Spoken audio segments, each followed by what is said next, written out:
gentleman in the screen next to me is Hirokazu Yoshikawa. And I've known him for many years, and I just call him Hero. So, welcome to the show, Hero. It's good to see you again. Thanks. Yeah, great to see you, Stu.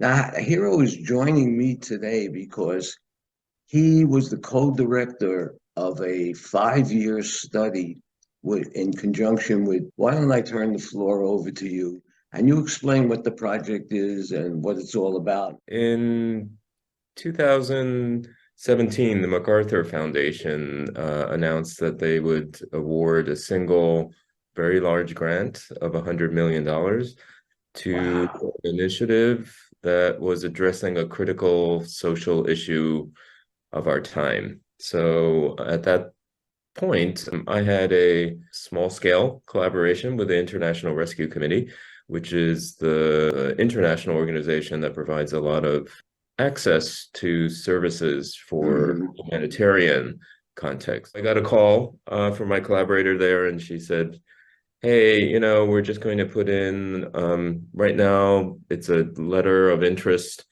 to this big competition.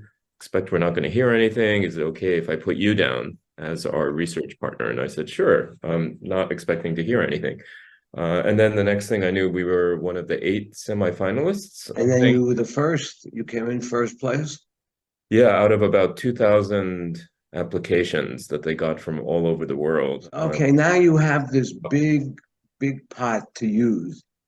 What did you do? How did you set it up?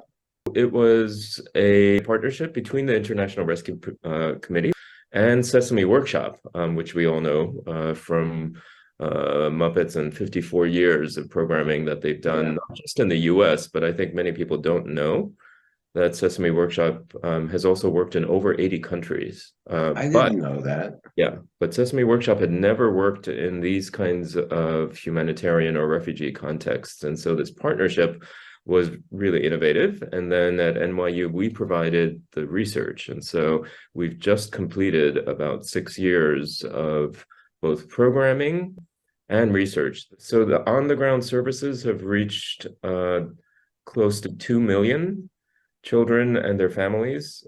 And then the new Sesame TV program that was developed for this initiative has reached over 27 million children because it's been broadcast across the Middle East. So there have been 8 seasons of new episodes developed for this initiative, new characters, new Muppets, new learning, and our research shows that that improved the emotional development of kids. One of the other evaluations, besides the TV program and showing kind of effects on kids' emotional development, was a program of remote preschool. What they did was to have preschool teachers work with groups of 5 or 6 parents at a time. And so these teachers would call the parents 3 times a week. And in just 11 weeks, we found large positive effects on kids' early language, their early numeracy, and their social and emotional development. In the description of your job, is there a lot of traveling?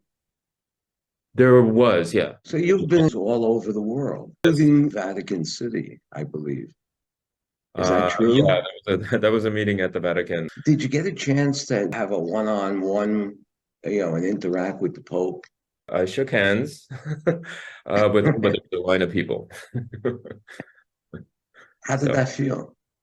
it was exciting. He was, he's very concerned about education, and this was a conference on education in situations like mass migration and refugee crises and those kinds of things. So he was very committed. He has a background in social action, not just being a religious leader.